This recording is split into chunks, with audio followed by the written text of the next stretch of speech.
Hello, this is Greg Giardino, And I'm Allison Hall. and this is It's Your Smarter Money. And today we'll be talking about the One Big Beautiful Bill Act, which was just passed here in July. We're getting a ton of questions from our clients. How does this affect me moving forward? Are there any tax saving opportunities? So we're going to talk a little bit more about some of the key provisions here that you need to know and hopefully help with you from a tax planning perspective. All right, so to save everyone a giant headache and to save time, I'm going to refer to the Tax Cuts and Jobs Act as the TICJA and the One Big Beautiful Bill Act as BBB. All right, just to keep things simple. So the prior legislation before the TICJA was the Tax Reform Act of 1986. So when the TICJA came into play when Trump was elected back in 2017, 2018, what it really did was reduce some of the marginal tax rates for individuals, greatly increased the standard deduction that folks could take. It increased some of the child tax credits and also greatly increased the federal estate tax exemption. So I know the BBB was passed here on July 4th. It does hold true to its name with being a big bill. It's nearly 870 pages. So I think the take home point here is the BBB really made permanent some of the provisions found in the TICJA and gives a little bit more clarity moving forward on some things. And be aware that some of these additional tax saving opportunities, deductions, and so forth may be subject to certain income phase out ranges. So to be able to qualify, you may need to have your income at certain levels. And we'll talk more about that here. So one of the major changes here, it went up a little bit, but the estate gift and generation skipping transfer tax exemption. So you may be wondering, what the heck is that? Well, the estate tax exemption, you almost want to think of it as a coupon that you hand in at death to pay for all the things that you've accumulated during your lifetime.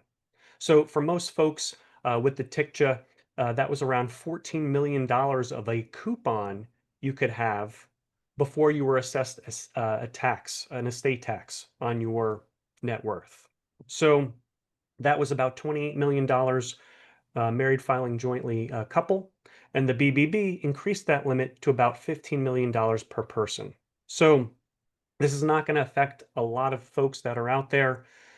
Those that are in the 20 to $30 million net worth range will require some planning around this. And otherwise, a lot of folks won't be affected. And what this does with the BBB is it gives you a little more certainty over the next 4 years, knowing that from an estate planning perspective for wealth transfers, this is going to be made permanent in law. And as always, when it comes to estate planning, you're going to have to do a balancing act to decide whether you want to gift property while you're alive versus gifting property and getting a step up in basis at the end. So this is a major provision that was enacted into this law. All right, now when it comes to individual tax rates here, the TICJA had the highest marginal tax rate at 37%. And also for corporations, they were stuck at 21% tax rates. Now, at the bottom left here, you have qualified business income. What is that? That is for those pass-through businesses. So if you're an S corp, if you're a partnership, if you're a sole proprietor, you may be able to deduct qualified business income if your income was within certain ranges. So this was a major tax savings component in the TICJA.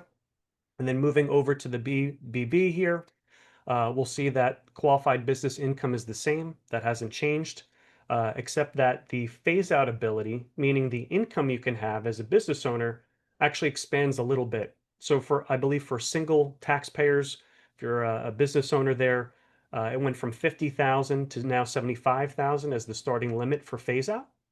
And then for married filing jointly, it went from 100,000 now to 150. So more entrepreneurs will be able to take advantage of this great tax savings benefit.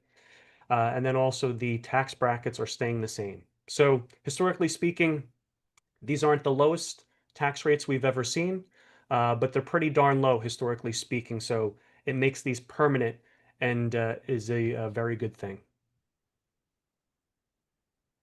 All right. So another big change here with the triple B are changes to the standard deduction and itemized deduction rates.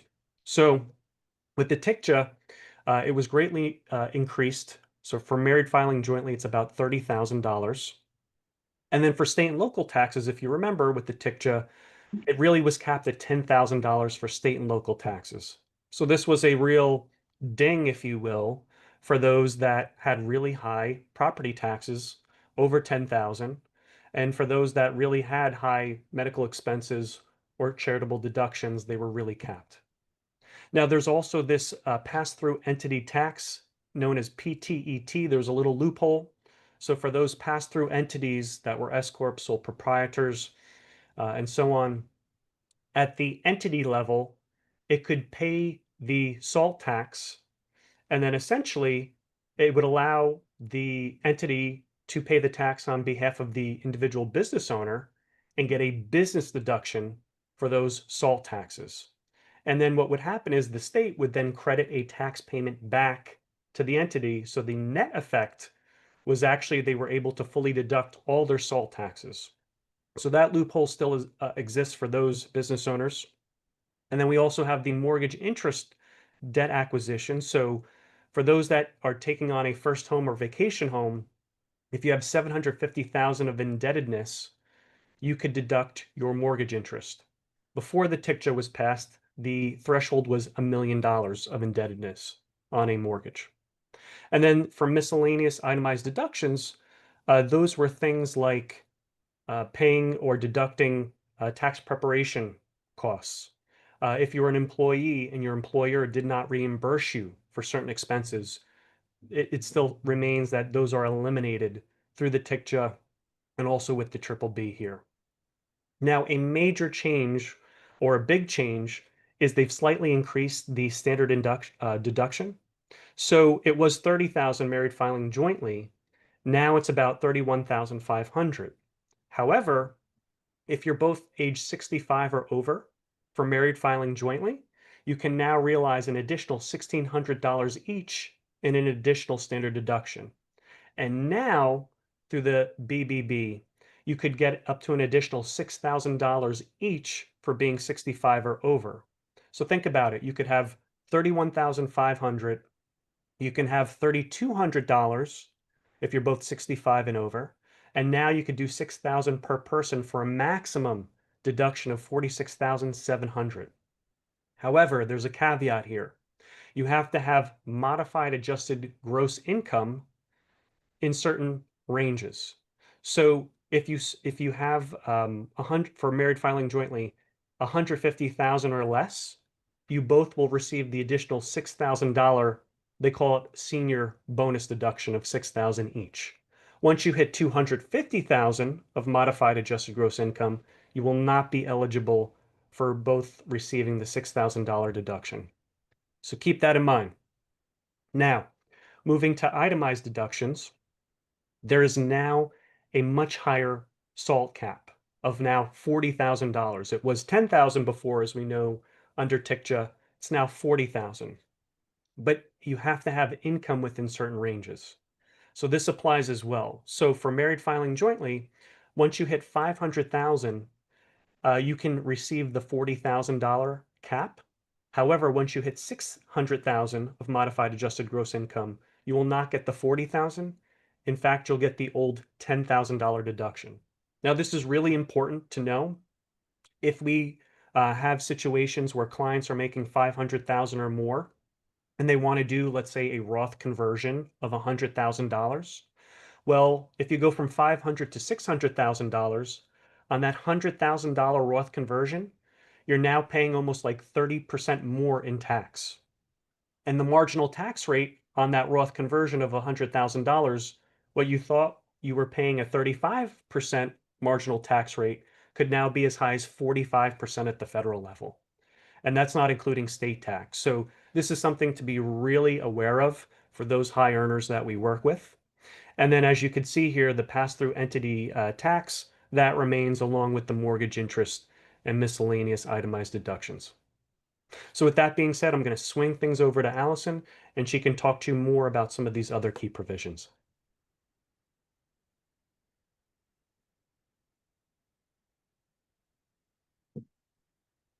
So we have back one. We Oh, have go back. some bumped up expiration dates for clean credits. The new and used clean vehicle credit, which was worth up to $7,500, and the energy efficient home improvement credit, which was worth up to $3,200. They were scheduled with TICJA to expire in 2032. They're now expiring in September and December 2025, respectively. So there is still time to take advantage of those TICJA era credits, but it is going fast. So if you're looking to buy an EV or make some energy related improvements on your home, now's the time to do it. We also have some new deductions coming through. So there has been a lot of talk about no tax on tips or overtime. For tips, those working in qualifying professions can take a deduction up to $25,000 on their federal return. As for overtime, the deduction is $12,500 if you're filing single and $25,000 if you're filing jointly. To be clear with this one, just so nobody's blindsided when they go to file their return and say, that's not what I thought it was. The overtime deduction is specifically applied to premium pay. So let's say you're making $15 an hour and you make time and a half for overtime, so $22.50 for overtime. The $7.50 per hour that you're getting paid extra, that's the deductible portion. Both of these are going to be available tax years 2025 to 2028. And as long as your adjusted gross income is below 150 if you're single or 300,000 if you're married filing joint. After those thresholds, there are phase outs. And of course, filers are still going to be responsible for any state, local FICA taxes, which is, Medicare, Social Security. The OBBB also introduces a deduction for auto loan interest up to $10,000 annually, which is awesome. You should qualify for at least a percentage of the deduction if you took out, there are very specific rules, a standard secured auto loan for personal use after 12/31/24 for a new vehicle assembled in the US, and you have a modified adjusted gross income of less than 150 single or $250,000 married filing joint. This one also expires after the 2028 tax year.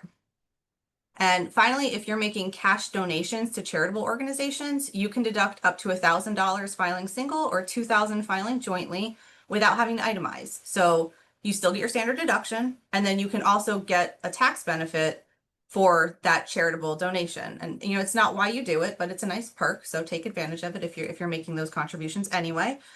This deduction begins in the 2026 tax year. Finally, we're going to cover, I'm just going to go through the list here of some of the other notable provisions with the OBBB.